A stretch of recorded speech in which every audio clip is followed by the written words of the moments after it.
Imagine discovering that your entire life was a lie, that the man you've been sharing a bed with for years has a secret family on the other side of town, 2 children who call him Daddy, a wife who believes she's the only one. Rachel thought she knew David completely, until the day a simple observation from a colleague changed everything. What she did next shocked everyone. This is the story of how a lawyer used her own weapons to destroy the man she loved. Have you ever had that feeling that something wasn't right, but you couldn't figure out exactly what? That inner voice whispering that the pieces didn't fit together perfectly? Rachel knew that feeling well. At 41, she had built a solid career as a criminal defense attorney. She knew how to read people, detect lies, find holes in the most well-crafted stories. It was her job, her specialty. During 15 years of marriage to David, a 45-year-old multinational executive, Rachel believed she had found her stability. They had a comfortable life, childless by mutual choice, dedicated to their careers. David traveled frequently for work. She had complex cases that demanded long hours at the office. It was a routine that worked, or at least that's what she thought. But in recent months, small things had started to bother Rachel.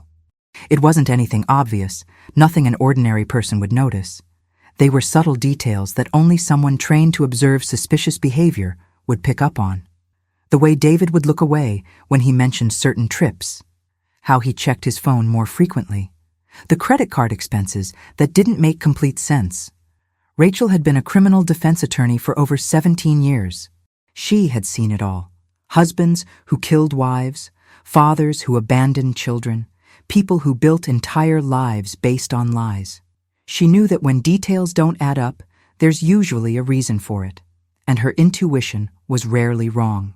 So she did what she knew how to do best. She started investigating. Not in a dramatic or confrontational way.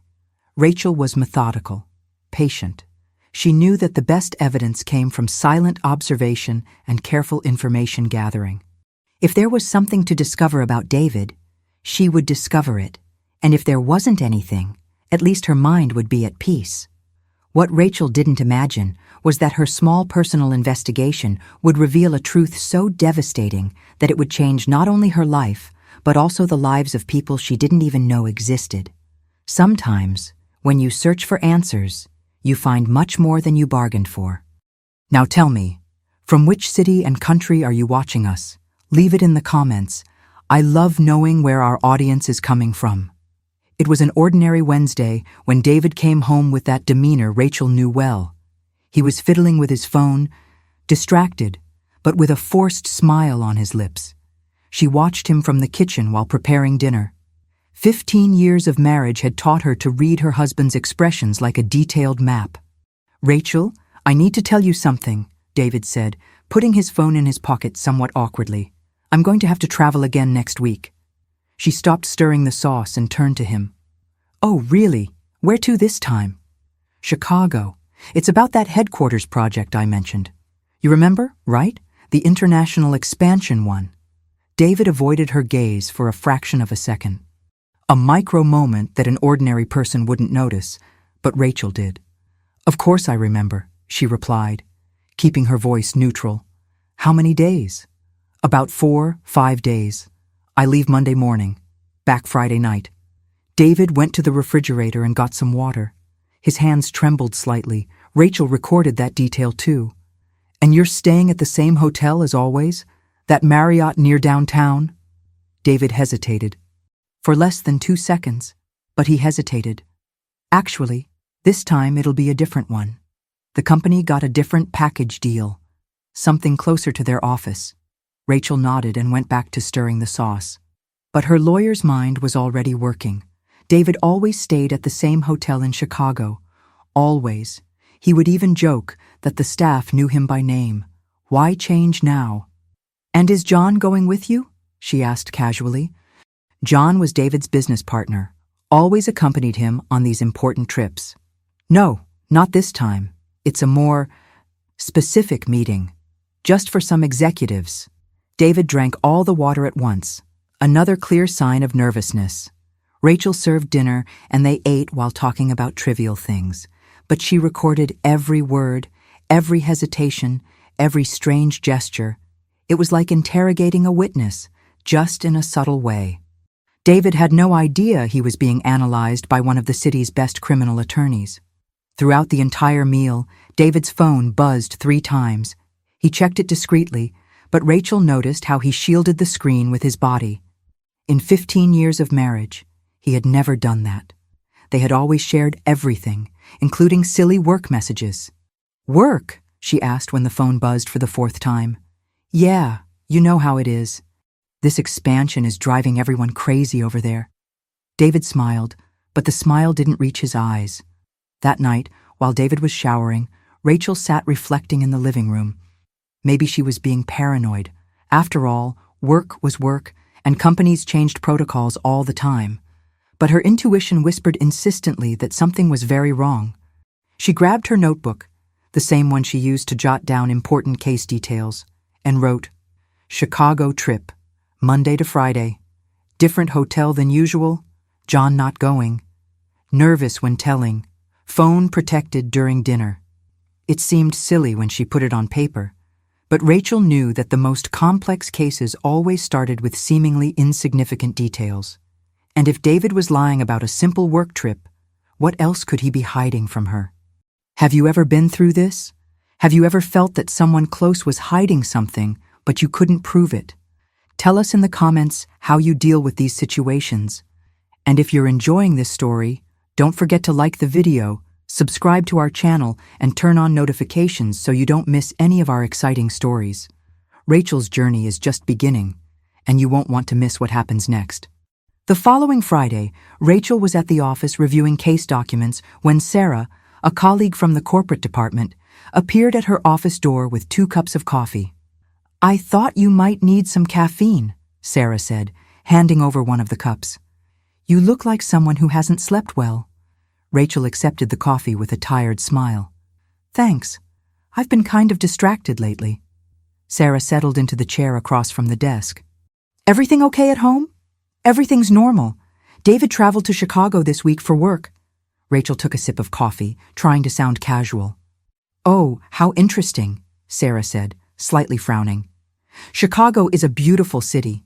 Actually, speaking of Chicago, I think I saw your husband last week." Rachel's heart skipped a beat, but she kept her expression neutral.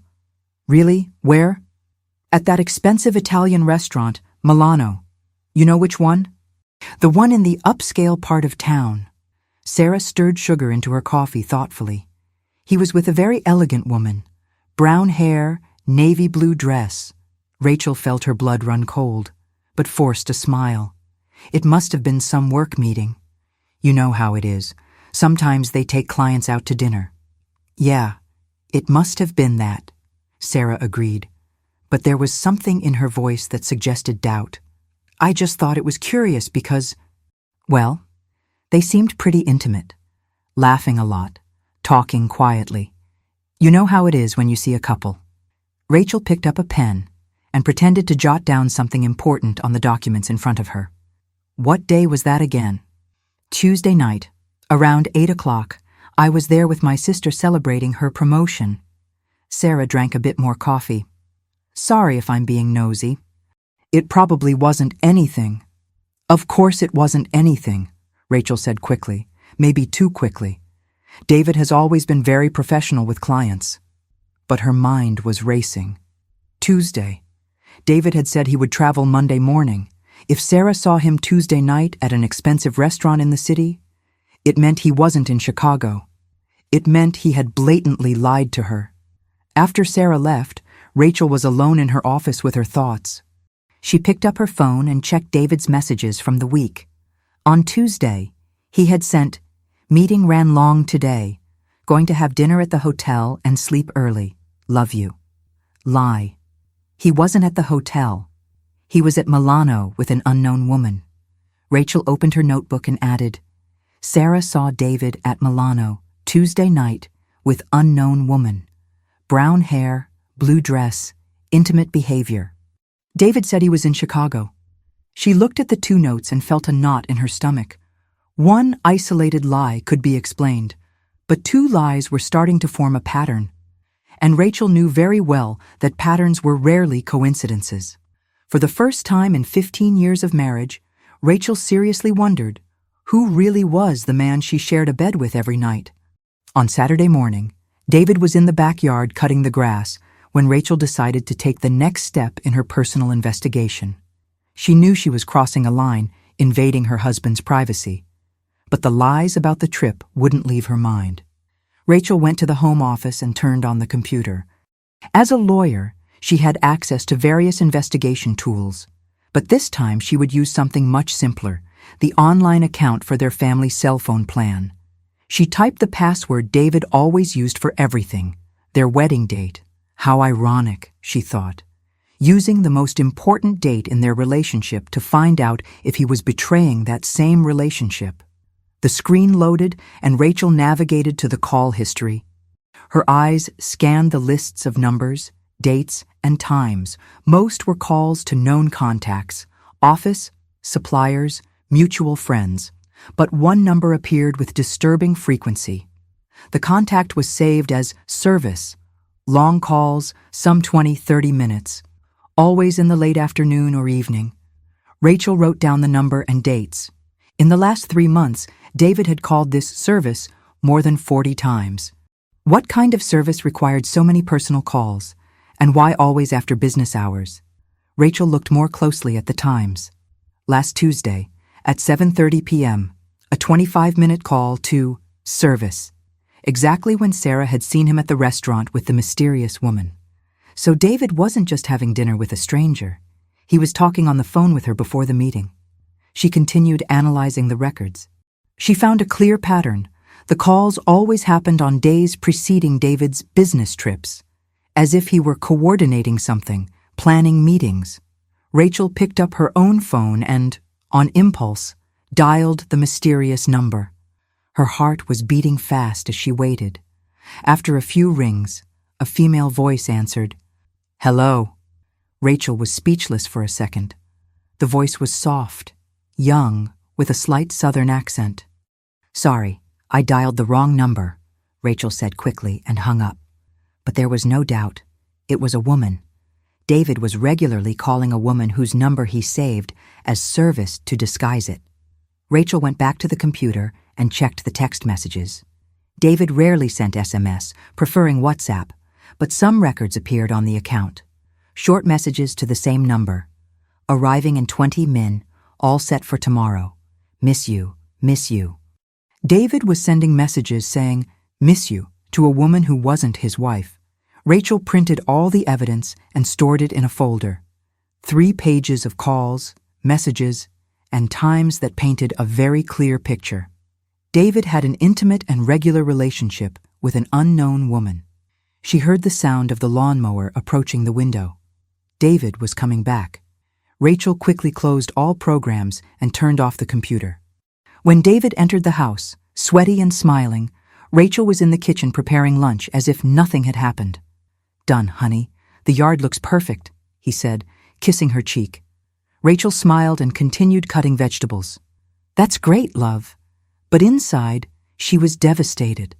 Not only was David lying about the trips, he was maintaining a secret relationship with another woman for months.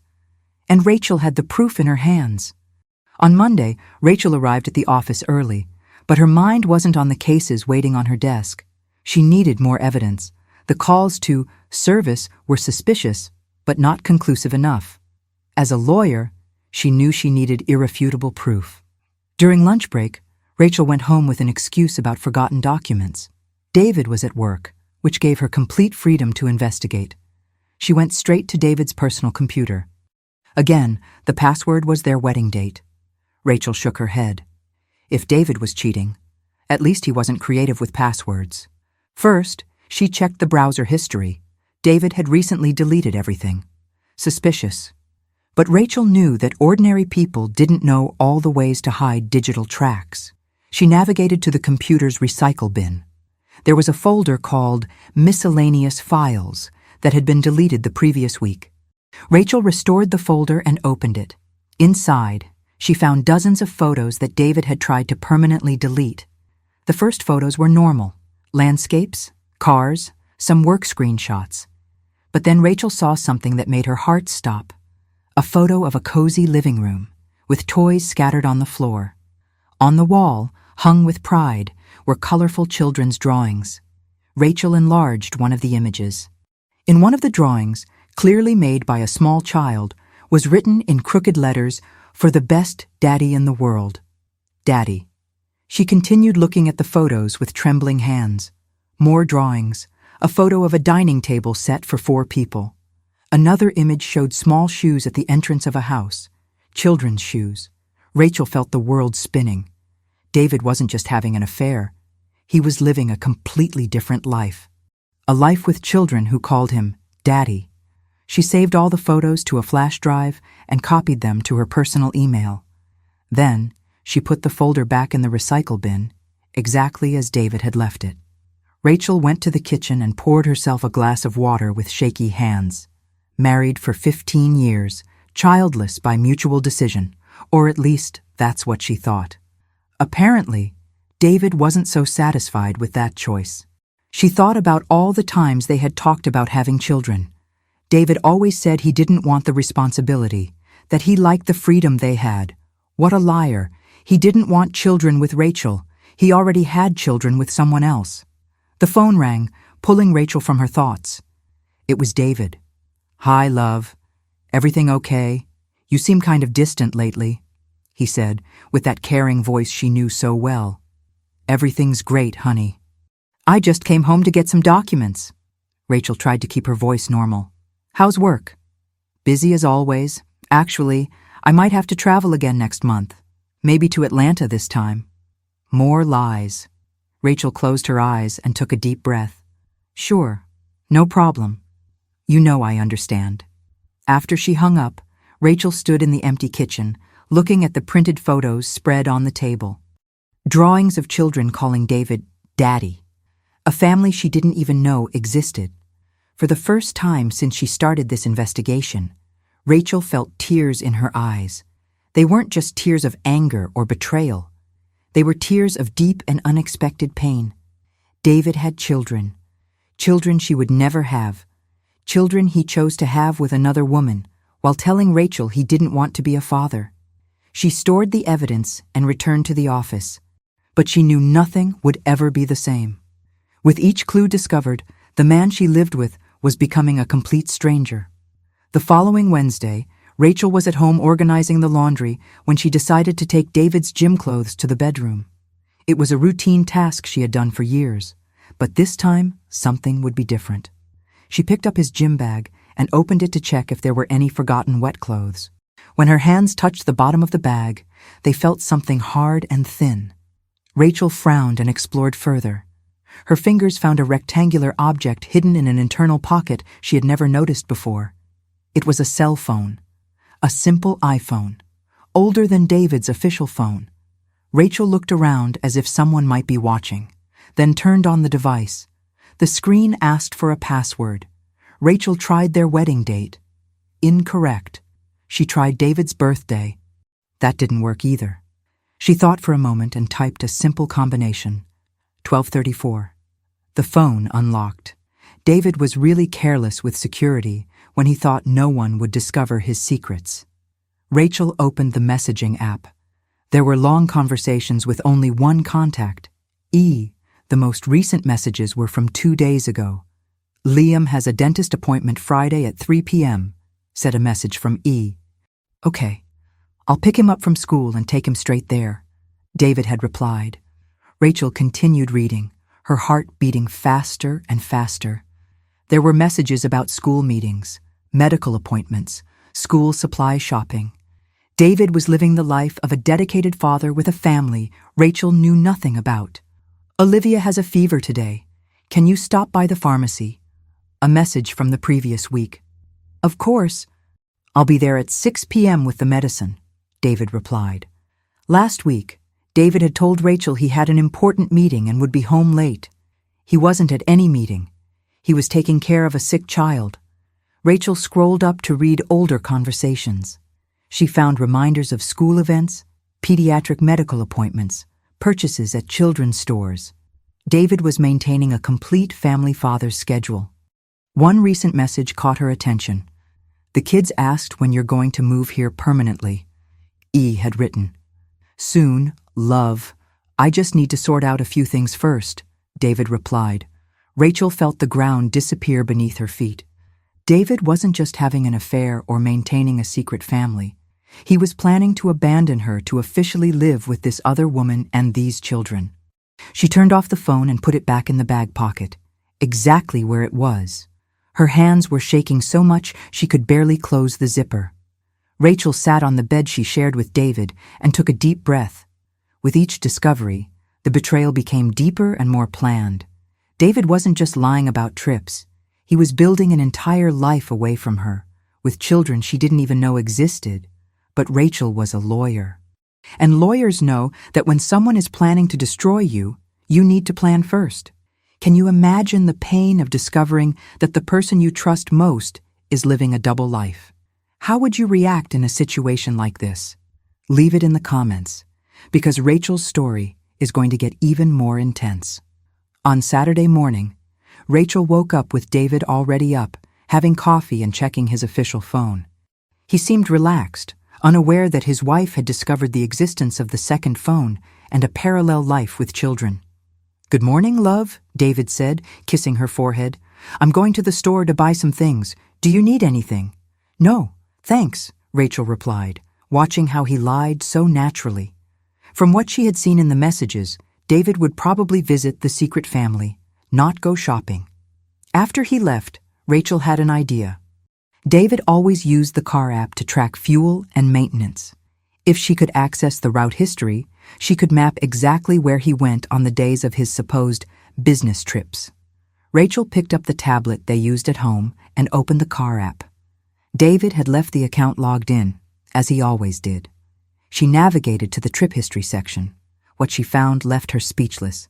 In the last 6 months, David had made dozens of trips to the same address, 847 Flores Street, a residential neighborhood about 30 kilometers from where they lived. Rachel checked the dates. Every Monday that David said he was traveling for work, the car was registered at that address. Sometimes it stayed there for 3-4 days straight. During the supposed trips to Chicago, Atlanta, Boston, David was actually half an hour from home. She wrote down the address and continued analyzing the data. The pattern was clear. David always arrived at the address in the late afternoon on Monday and only left Friday morning, as if he were living there during the week. Rachel also noticed that on weekends, when he was home with her, David sometimes made quick trips to the same location, always with excuses about the gym, meeting friends, or handling work stuff. The previous Saturday, for example, David had said he was going to play tennis with a colleague. The GPS showed he spent 3 hours on Flores Street. There were no tennis courts in that area. Rachel picked up her phone and searched the address on Google Maps. It was a quiet street with small, well-maintained houses, typical middle-class family neighborhood. She activated Street View and virtually walked down the street until she found number 847. It was a yellow house with a front garden, small porch, and a children's bicycle in the yard.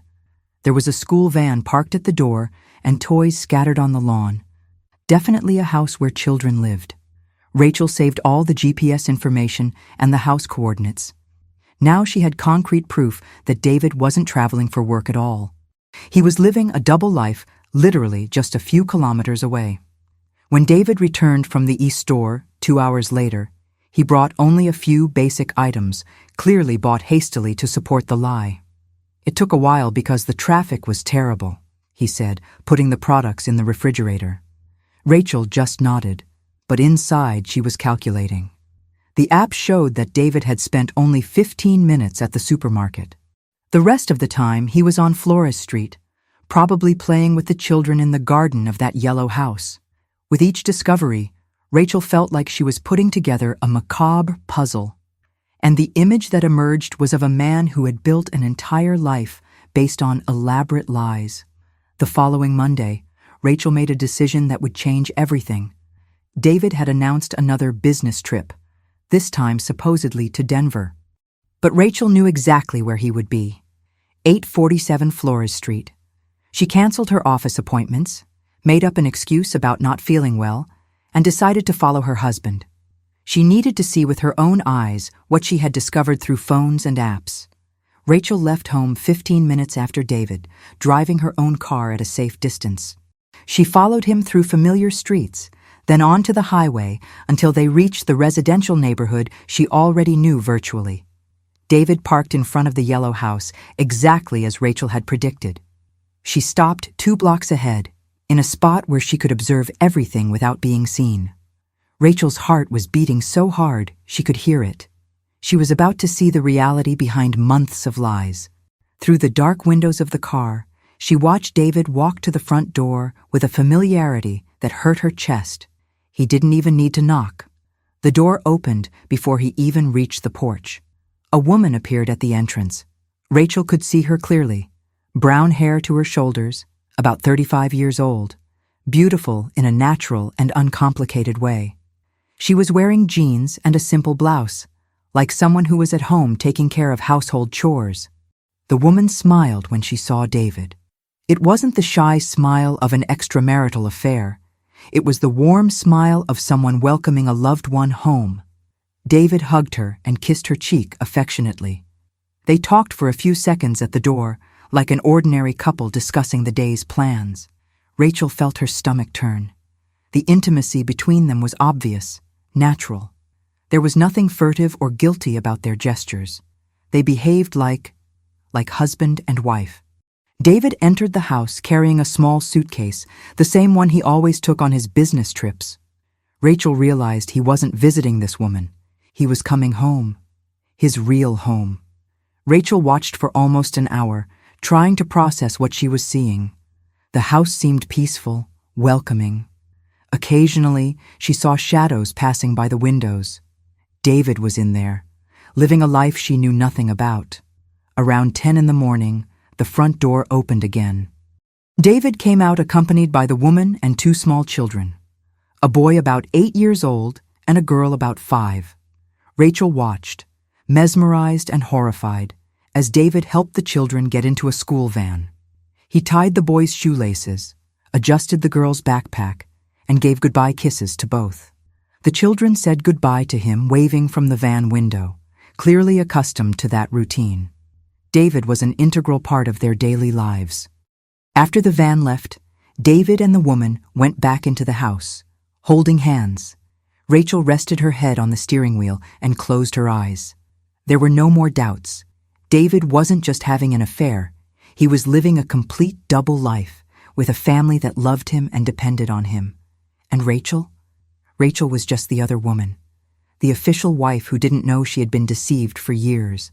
She started the car and drove back home, knowing she would never again be the same person who woke up that morning. Rachel couldn't work for the rest of the week. She made up excuses at the office and spent the days trying to process what she had seen. But on Friday, a morbid curiosity led her back to Flores Street. She needed to see more. She needed to completely understand the dimension of the betrayal. Rachel parked in the same spot as before and waited. Around 3 in the afternoon, the school van stopped in front of the yellow house. The 2 children got out running, carrying colorful backpacks and drawings made at school. They ran to the front door, which opened before they even arrived. David appeared in the doorway, still wearing casual weekend clothes. What happened next destroyed any hope Rachel still had that this was just a passing affair. "Daddy! Daddy!" the children shouted in chorus, throwing themselves into David's arms. The word echoed in the air like a gunshot. "Daddy!" The children called David Daddy. Rachel watched, paralyzed, as David picked up the girl and lovingly messed up the boy's hair. They talked animatedly about their day at school, David listening to every word with the attention of a dedicated father. "Look what I made for you, Daddy," said the girl, showing a drawing. David examined the child's art as if it were the most important thing in the world. "It's beautiful, Princess. Let's put it on the refrigerator with the others," he replied, kissing her forehead. The boy tugged at David's shirt. "Daddy, can you help me with my math homework today?" "Of course, champ. First let's have a snack, and then we'll tackle that math." Rachel felt tears rolling down her face. David was being the father he always told her he didn't want to be. He was living the family life they never had because, according to him, children were too much responsibility. The woman appeared at the door and watched the scene with a warm smile. David put his arm around her while still holding the girl. They formed a perfect, complete, happy family. David kissed the woman's forehead with a tenderness Rachel hadn't seen in years.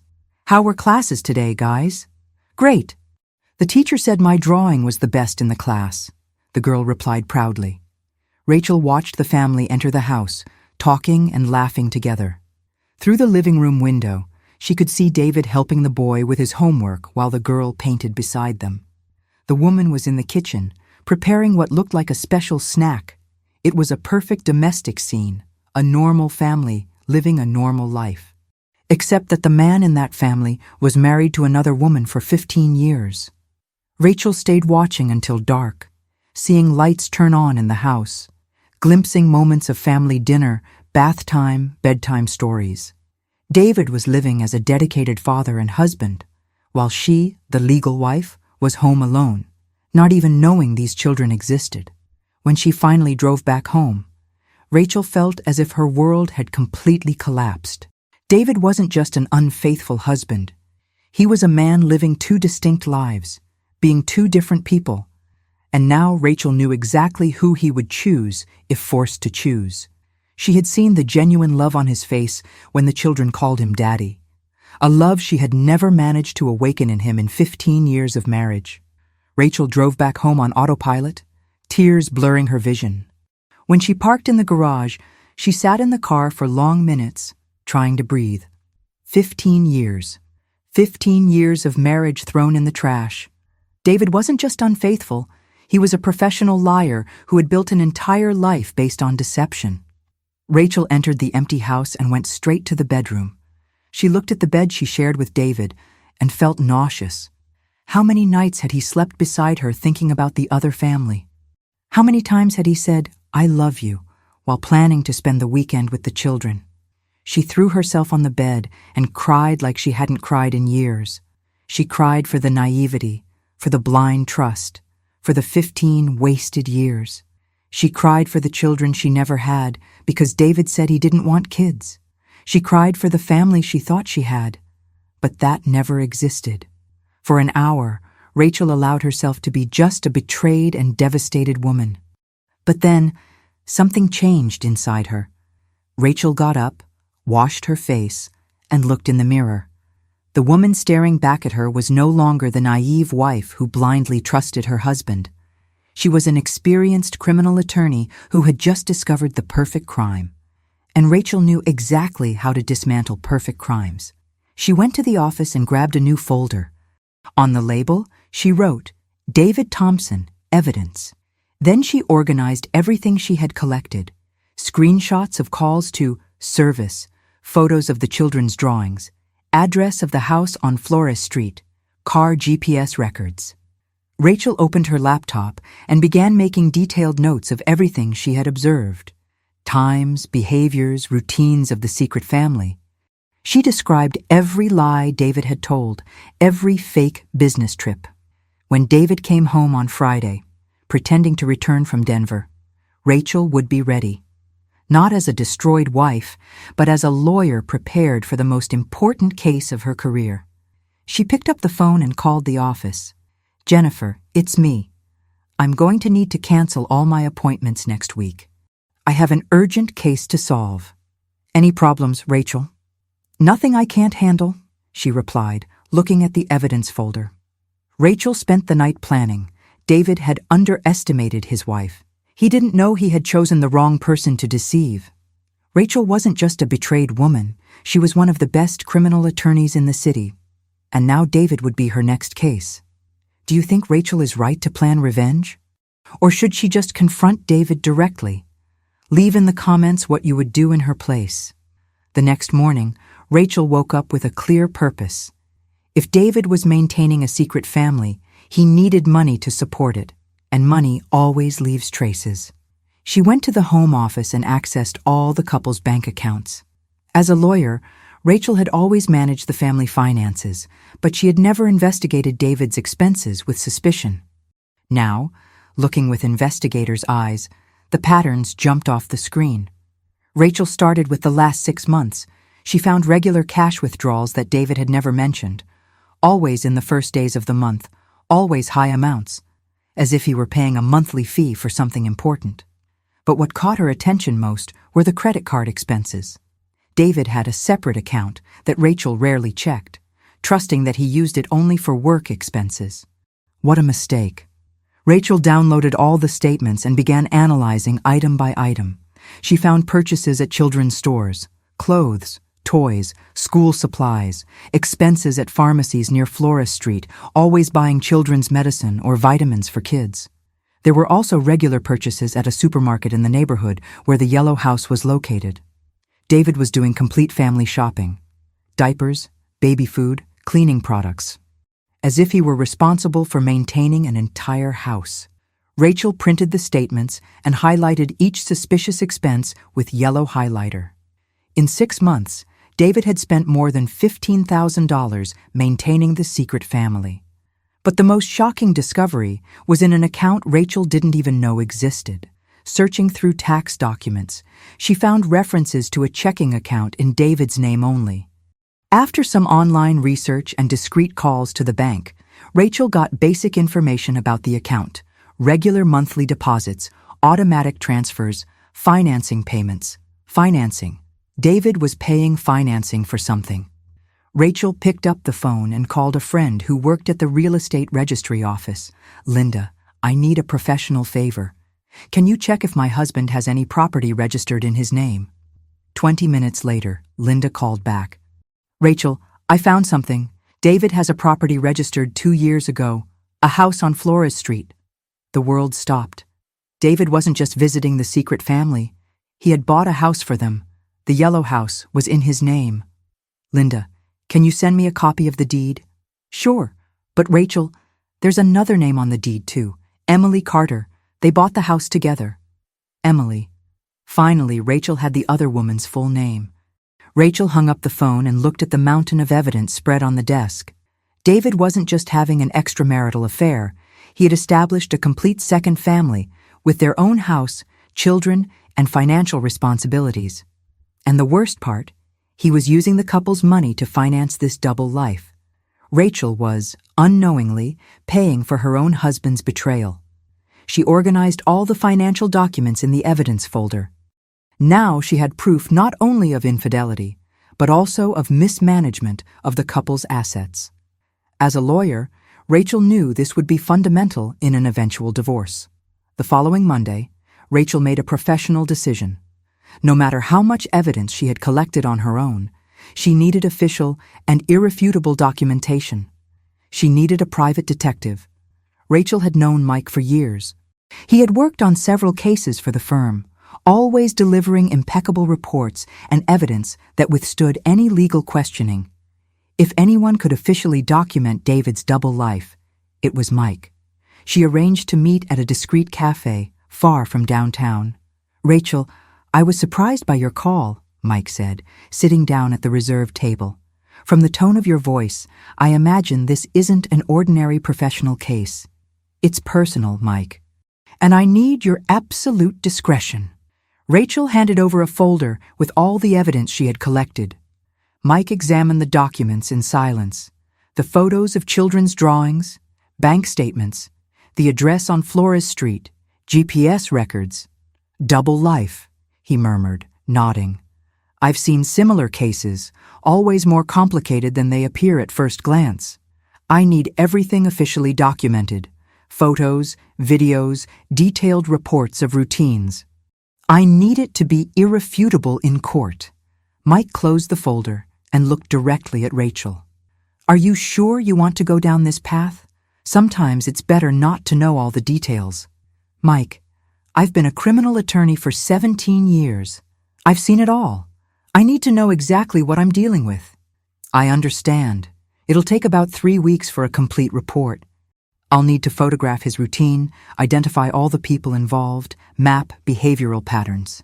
How much time will you need? 2 weeks of observation, 1 week to compile everything. I'll deliver a complete dossier with photos, videos, schedules, and even audio recordings if possible. Rachel nodded. Perfect. And Mike. One important thing. The woman's name is Emily. I need to know everything about her too. I'll investigate her background. Work, family, previous relationships. Do you want to know if she's aware of your existence? Yes, I need to understand if she's a victim or an accomplice. In the following weeks, Rachel continued her normal life while Mike worked. David maintained his routine of lies, making up trips and commitments to justify the days on Flores Street. Rachel pretended to believe everything, but inside she was counting the days to receive the official report. 3 weeks later, Mike called. Rachel, I'm finished. The report is ready, but I need to warn you, it's much worse than you imagine. They met at the same cafe. Mike handed over a thick, sealed folder. 230 pages, he said. Photos, schedules, complete behavioral analysis. David has maintained 2 families for at least 10 years. The children grew up calling him father. Emily believes he's divorced. Emily doesn't know I'm married to him. She has no idea. David told her that you separated years ago and that the divorce was being finalized. She thinks she's been his official girlfriend for a decade.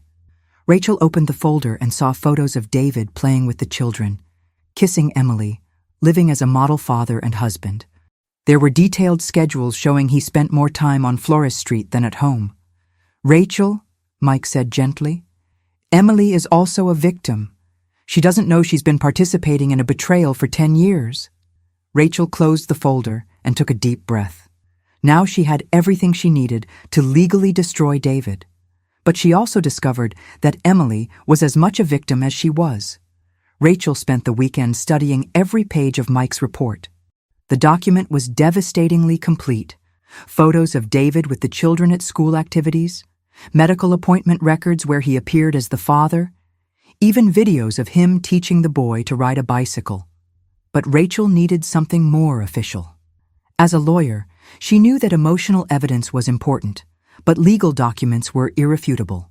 On Monday, she called Mike. I need you to check the children's birth records. I want to know if David is listed as the father. I can try to access public records, Mike replied, but it'll take a few days. Rachel couldn't wait. She knew people at the civil registry office and knew how to expedite certain searches. On Tuesday, Rachel went personally to the registry office with a professional excuse about verifying documents for a case. She used her contacts to access the birth record system. What she found left her breathless. Liam Thompson, born in 2016. Father, David Thompson. Mother, Emily Carter. Olivia Thompson, born in 2019. Father, David Thompson. Mother, Emily Carter. David had registered both children with his last name. Legally, he was their father. Not just a stepfather or father figure. He was the official biological father. Rachel printed copies of the records and stored everything in the evidence folder. Now she understood why David spent so much time with them. They weren't just his girlfriend's children. They were his blood children. She returned home stunned. For 10 years, while David said he didn't want children, he was raising 2 children with another woman. Even worse, he had chosen to give them the family surname, something he never offered Rachel. That night, David came home pretending to be tired from a long meeting. "How was your day, love?" he asked, absent-mindedly kissing her cheek. Rachel observed him with new eyes. "Normal. And yours?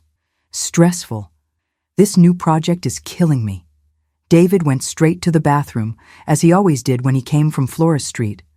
Rachel now knew he was washing off Emily's and the children's scent before lying down next to her. After David fell asleep, Rachel went to the office and organized all the evidence in chronological order: birth records, photos, bank statements, detective reports, GPS records. She had enough material to destroy David in any court. But now, Rachel faced a difficult decision. As a lawyer, she could use this information to ensure a favorable divorce and asset division that would benefit her. David would lose a lot of money and his reputation would be ruined. However, there were two innocent children in the middle of this story. Liam and Olivia weren't to blame for their father's lies. And Emily was also a victim, living for 10 years believing David was a free man. Rachel picked up the phone and looked at the number Mike had gotten for her. Emily's personal phone. One call would change everything. Rachel could destroy David's life, but she would also devastate Emily and traumatize two children who loved their father. Or she could find a smarter way to handle the situation, a way that would protect the innocent and still ensure justice. Rachel put the phone away without making the call. She wasn't ready to take that step yet, but she knew she would soon have to decide total revenge or strategic justice. As an experienced lawyer, Rachel was beginning to formulate a plan that could give everyone what they deserved, including David. After a week of thinking, Rachel made the most difficult decision of her life. She needed to talk to Emily, not for revenge, but because they both deserved to know the truth. Rachel spent 2 days planning how to approach Emily without causing unnecessary trauma. As a lawyer, she knew that the way devastating information was presented could determine the person's reaction. On Thursday morning, Rachel called Emily. "Hello?" answered the voice she already knew from David's secret phone. "Emily, my name is Rachel. I need to talk to you about David. It's very important." There was a pause. "David? How did you get my number? Who are you?" "I can explain everything in person. Could you meet me this afternoon? It's about something that affects both of us." Emily hesitated. "I don't understand. David never mentioned any Rachel." "I know. That's exactly what I need to talk to you about." They arranged to meet at a neutral cafe far from both Rachel's house and Flores Street. When Rachel arrived at the cafe, she recognized Emily immediately. She was exactly as she had seen her during surveillance. Brown hair, young face, dressed simply and naturally. Emily was clearly nervous, constantly fidgeting with her coffee cup. "Emily?" Rachel approached the table. "I'm Rachel." Emily looked up and frowned. "You look familiar. Have we met before?" Rachel sat down and took a deep breath. "Emily, what I'm going to tell you will be very difficult to hear, but you need to know the truth." "What truth? Who are you?" "I've been married to David for 15 years. The color drained from Emily's face. "That's impossible. David is divorced. He told me he separated from his ex-wife years ago." Rachel took a photo of her wedding with David from her purse. "This photo was taken in 2009. We never got divorced, Emily. David is still married to me today." Emily took the photo with trembling hands. "No, it can't be. We've been together for 10 years. We have children together. I know about Liam and Olivia. I know about the house on Flores Street. I know David spends the whole week with you pretending he's traveling for work." Emily dropped the photo on the table. "You're lying. Why would you do this?" Rachel took more documents from her purse, bank statements, photos of the house where she and David lived, car GPS records. "Emily, I discovered everything a few weeks ago. David has been living a double life for at least 10 years. He lies to me about where he is, and he lied to you about being divorced." Emily looked at the documents in shock. But he loves the children. He's a wonderful father. Why would he do this?" "I don't know his reasons, Emily. I just know that we've both been deceived." Emily began to cry silently. 10 years of my life. 10 years believing we would make our relationship official when his divorce was finalized. Rachel reached out and touched Emily's arm. "Emily, I didn't come here to hurt you. I came because you're also a victim, and because we need to decide together how to handle this. How to handle this. My entire life is a lie. But Liam and Olivia aren't a lie. David may be a liar, but his love for the children is real. I saw him with them." Emily looked up, surprised. "You saw them together?" "I followed David a few times. I saw how he acts with you all. He really loves the children, Emily, and I imagine he loves you too, in his own twisted way. So what do we do now?" Rachel took a deep breath. "First, you need to process this information. Then, we need to decide whether we're going to confront David together or separately." Emily nodded, still in shock. I need time to think. Of course. Here's my number, Rachel wrote on a napkin. When you're ready to talk, call me. Rachel got up to leave, but Emily grabbed her arm. Rachel, do you think we can trust each other? Rachel looked into Emily's eyes and saw the same pain she felt. I think we're the only people we can trust right now. Can you imagine what it must be like to discover that your entire life was built on a lie? How will Emily react when all this settles in her mind? Leave in the comments what you think will happen next. 3 days later, Emily called Rachel. Her voice sounded different, firmer, but also more tired. Rachel, can you meet me again? I need to show you some things. They arranged to meet at the same cafe. This time, Emily arrived carrying a shoebox. I spent the last 3 days reviewing my entire life with David, Emily said, sitting down. And you were right. My entire life was built on lies. Emily opened the box and showed cards David had given her over the years. Look at these dates. Every anniversary. He gave me cards talking about our future together, and when we make our union official. Rachel examined the cards. They were romantic, full of promises about a future David knew he could never fulfill. And I have all the excuses he gave about why the divorce was taking so long, Emily continued. Rachel listened as Emily listed years of elaborate lies. Lawyer on vacation, ex-wife traveling, bureaucratic problems, property issues. Emily, he's a professional liar. The worst part is that I believed everything. When he said the ex-wife was making the process difficult, I even felt sorry for him. Emily laughed bitterly. I felt sorry for the woman who was interfering with our relationship. And that woman was you. Emily showed messages David sent when he was traveling for work, photos of hotel rooms, restaurant menus, selfies in places that seemed to be in other cities. He faked everything, Rachel murmured. The photos were from hotels he researched online. Exactly. I checked. Half the restaurants don't even exist in the places he claimed to be. The two sat in silence, absorbing the magnitude of the deception. Rachel, can I ask you something? How was David with you? Distant in recent years, always with excuses about work, always traveling. I thought it was a phase. Now I understand he was living his real life with you all. With me, it was the opposite. He was present, caring, involved with the children. But there was always this shadow of the complicated divorce. Emily looked directly at Rachel. What do we do with him? Emily, I need to tell you something important. I'm a lawyer. I can legally destroy David. Emily went pale. What about the children? They love their father. That's why I'm talking to you first. Any decision we make will affect Liam and Olivia. Emily took Rachel's hands. Can we focus on protecting the children first? David may be a liar, but he's a good father. Rachel looked at Emily and saw a woman who, even devastated, still thought of the children first. Emily, you're right.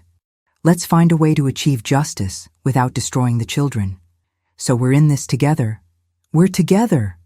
For the first time since they met, the two women smiled. They were victims of the same man, but now they were allies. The following week, Rachel and Emily met at Emily's house. Rachel wanted to see the place where David lived his secret life.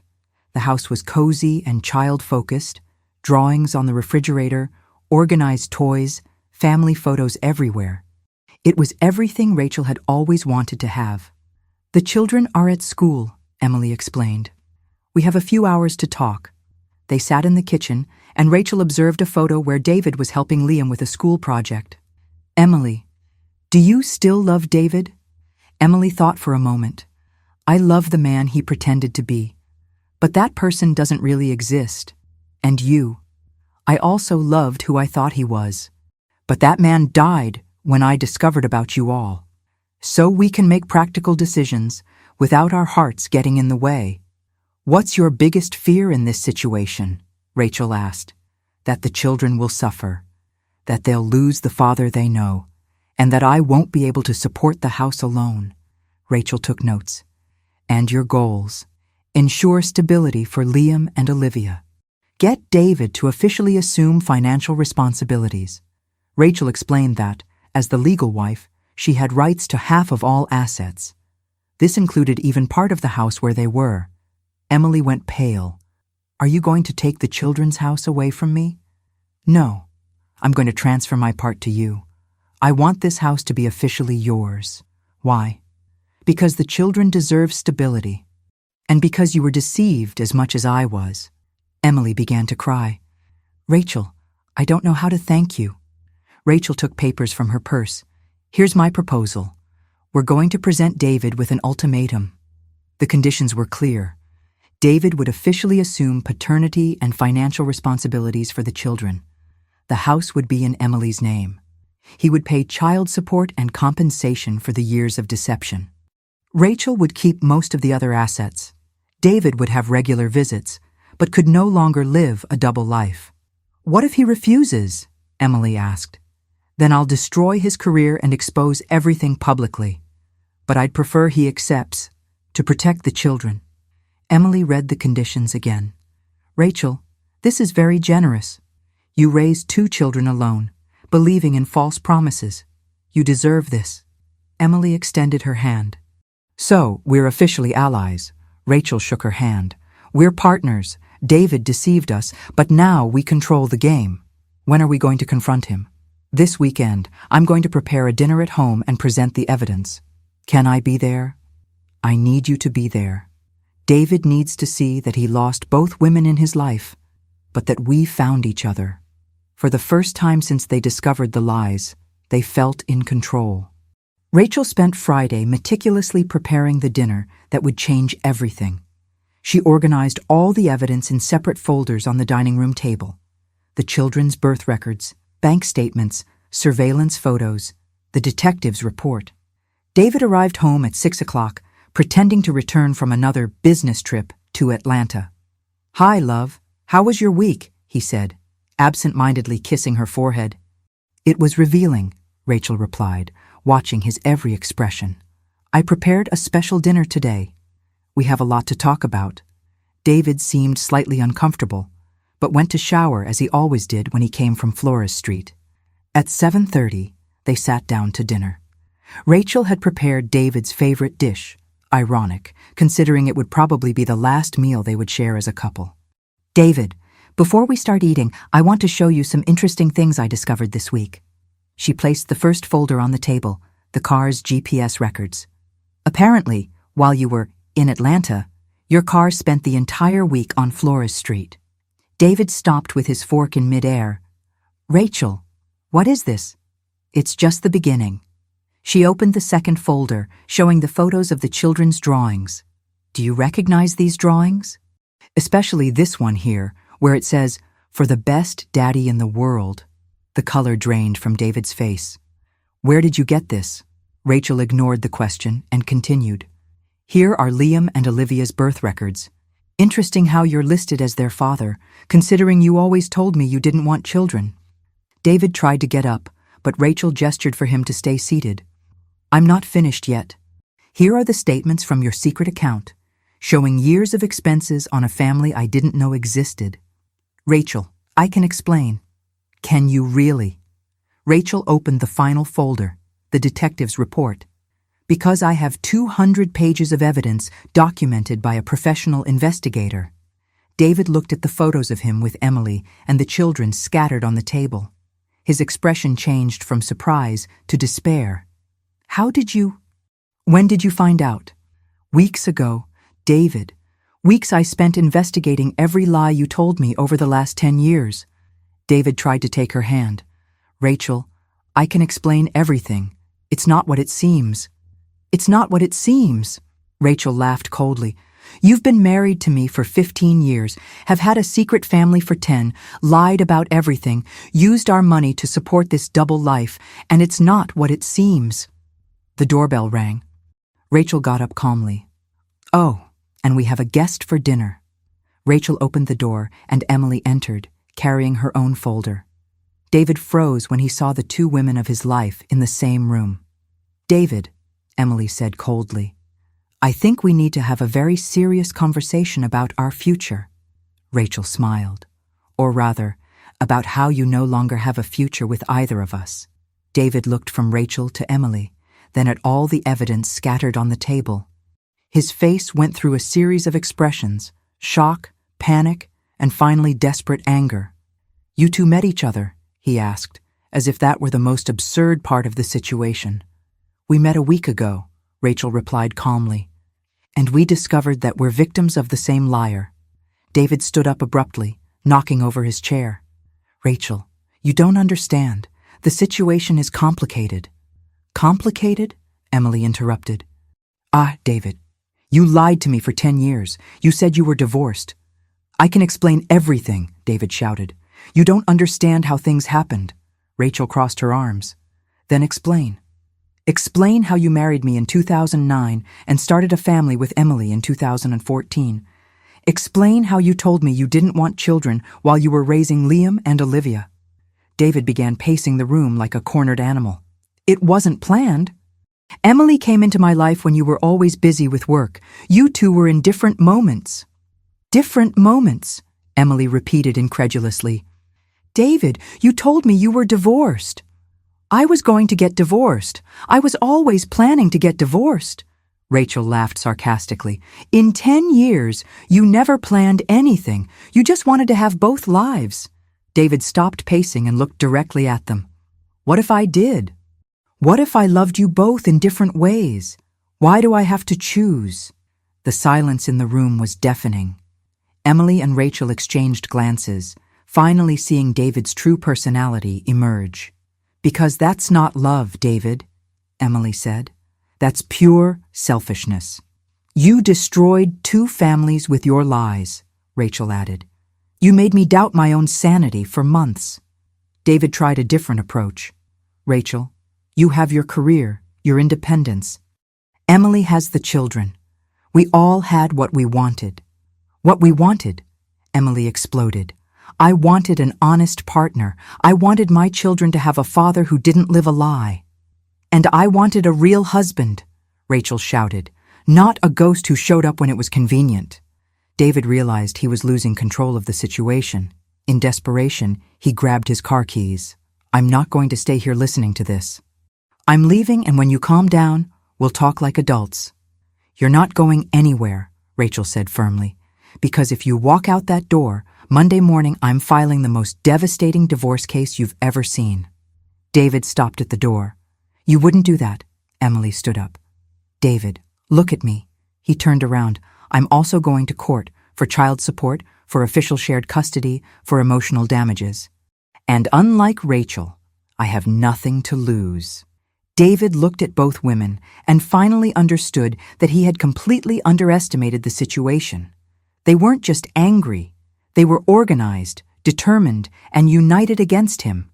The mask of the charming and manipulative man finally fell, revealing someone much more pathetic than either of them had imagined. Do you think David will try to escape responsibility or finally accept the consequences of his actions? How would you react if you were confronted this way? Leave it in the comments. David returned to the living room, realizing he had nowhere to run. Rachel and Emily were sitting side by side on the couch, presenting a united front he had never imagined possible. "Sit down, David," Rachel said with the cold, professional voice she used in courtrooms. "Let's resolve this in a civilized manner." David sat in the armchair across from them, looking diminished and defeated. Rachel opened a new folder and took out official documents. "Here are the terms that Emily and I drafted. You can accept our agreement, or we can resolve this in public courts." "What kind of agreement?" David asked cautiously. Emily leaned forward. "First, you're going to officially assume all financial responsibilities for Liam and Olivia. Child support, health insurance, education, everything. Second," Rachel continued, "I'm going to file for divorce based on adultery and mismanagement of marital assets. But if you agree to our terms, it will be a discreet process." David swallowed hard. "And if I don't agree?" "Then I expose everything publicly," Rachel replied. "Your company will know about your double life. Your colleagues, your clients, everyone will know what kind of man you really are." Emily added, and I'll fight for full custody of the children, claiming you're an unstable and lying father." David looked at the documents. "What exactly do you want?" Rachel read the terms. "I keep the house where we live, 70% of investments and retirement. You assume all credit card debts used to maintain your secret family. Emily keeps the house on Flores Street paid off in her name," Emily continued. "You pay child support of $3,000 a month for the children, plus health insurance and private school. And you'll have the right to supervised visits on weekends," Rachel concluded. "But you can never again lie to either of us about where you are or who you're with." David ran his hands over his face. "This will leave me with almost nothing.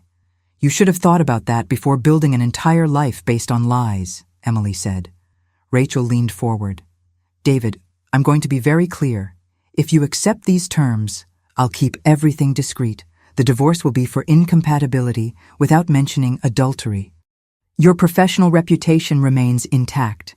But if you refuse or try to deceive us again," Emily added, "Rachel will destroy you legally, and I'll make sure the children know exactly what kind of father you are." David remained silent for long minutes, analyzing the documents. "You really thought of everything, didn't you?"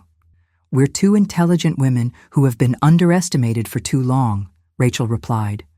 "You chose the wrong people to deceive." David looked at the two women he had loved and betrayed. "And if I sign, what happens to us?" Emily responded firmly. "You exit our lives romantically forever. You'll just be the children's father, nothing more. And you learn to live with the consequences of your choices," Rachel concluded. David took the pen Rachel offered, knowing he had no real alternative. 3 weeks later, David was sitting in his lawyer's office, reviewing the final documents of the agreement. His resistance had lasted only 2 days after the confrontation, when Rachel called informing him that she had already started preparing the public legal process. David's lawyer, an experienced man named Robert, shook his head while reviewing the terms. "David, honestly, considering the evidence they have against you, this agreement is almost a miracle," Robert said. "If this went to court, you would lose much more." David reluctantly signed the last papers. "I know, they were very strategic." "Strategic is an understatement. Rachel is one of the best criminal attorneys in the city. She could have destroyed you completely." That same day, Rachel was in her own office, finalizing the transfer of the Flores Street property to Emily. The process had been faster than expected. "Done," said Jennifer, her assistant. "The house is officially in Emily's name. She owes nothing more on the mortgage." Rachel smiled. "Great. And the divorce papers?" "They'll be finalized next week." David didn't contest anything. Meanwhile, Emily was in the kitchen of her house, now officially her house, helping Liam with his math homework. For the first time in years, she felt secure about the future. "Mommy, why isn't Daddy living here anymore?" Olivia asked, appearing in the kitchen with her favorite doll. Emily had carefully prepared this conversation with the help of a child psychologist. "Daddy and Mommy decided it's better if he lives somewhere else. But he's going to visit you every weekend." "Does he still love us?" Liam asked, looking worried. "Yes, sweetheart. Daddy loves you very much. Sometimes adults need to make changes, but love for children never changes." That night, David called to talk to the children, as he did every night since he left home. "Hi, Daddy," Olivia shouted into the phone. "When are you coming to play with us?" "On Saturday, Princess. We'll go to the park and then get ice cream." "Do you promise?" Liam asked, taking the phone. "I promise," David replied, and for the first time in years, it was a promise he really intended to keep. After the children said goodbye, Emily took the phone. "How are they adapting?" David asked. "Better than I expected. They miss you, but they feel secure knowing you'll be present." "Emily, I know I don't have the right to say this, but I'm sorry. For everything." Emily paused for a moment. "David, your apologies don't erase 10 years of lies, but I appreciate that you're keeping the agreement and being present for the children." "And Rachel, how is she?" "Rachel is great. Actually, we're becoming friends. It's funny how people united by common pain can create strong bonds." David was silent. The idea of Rachel and Emily being friends was something he had never considered. David, Emily continued, you lost two women who truly loved you, but you gained the chance to be a better father. Don't waste it. After he hung up, David looked at his small, empty apartment. For the first time, he completely understood the price of his choices. He had traded two families for a solitary life, but the children still loved him, and that was more than he deserved. 6 months after the confrontation that changed everything, Rachel was in her office reorganizing her professional life. With the divorce finalized and her financial situation stabilized, she had decided to open her own law firm. Jennifer, are you sure you want to come with me on this adventure? Rachel asked, looking at the lease contracts for the new space. I'm absolutely sure. Working with you all these years taught me that strong women can overcome anything. Rachel smiled. The experience with David had changed her perspective on many things, including her career. She wanted to help other women going through similar situations. That same day, Emily was in the backyard of her house, now truly her house, planting flowers with the children. Family therapy had helped a lot in everyone's adaptation. Mommy, will these flowers be as beautiful as the ones at Rachel's house? Olivia asked, putting dirt with her small hands. They'll be even more beautiful, Emily replied, smiling. Liam stopped digging. Mommy, can I ask something? Of course. Sweetheart, is Rachel our friend now? Emily thought carefully about her answer. Yes, Liam. Rachel is a very special person who helped us during a difficult time. Will she come to my birthday? If you want to invite her, I think she would be very happy. The following weekend, David was preparing lunch in his apartment for the children who had arrived in the morning. He had learned to cook dishes they liked, one of many new things that part-time parenting had taught him. Daddy, are you sad? Olivia asked, noticing his thoughtful expression. David knelt down to her height. Sometimes I get a little sad, Princess. But when I'm with you, I'm very happy. Why don't you live with us anymore? Liam asked the question that still bothered him. David had rehearsed this answer with his therapist. Because Daddy made some serious mistakes, champ. And sometimes, when adults make mistakes, they need to accept the consequences. But do you still love us? More than anything in the world. And that's why I'll always be present in your lives. That afternoon, while the children played at the park, David received a message from Emily. Liam wants to invite Rachel to his birthday. Do you mind? David typed and deleted several responses before writing. I don't mind. Rachel is a good person. The children deserve to have good people in their lives. 3 weeks later, at Liam's birthday, an unthinkable scene from months before was happening. Rachel, Emily, and David were in the same environment, focused only on the children's happiness. Rachel, do you want to see the present Daddy gave me? Liam asked, pulling her to show a new bicycle. It's beautiful, Rachel replied genuinely.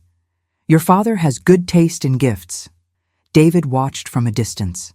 Rachel was being affectionate with his children, Emily was relaxed and happy, and the children were radiant. When the party ended, Rachel approached him. David, I want to tell you something. He prepared for some criticism. You're being a good father. The children talk about you with so much love.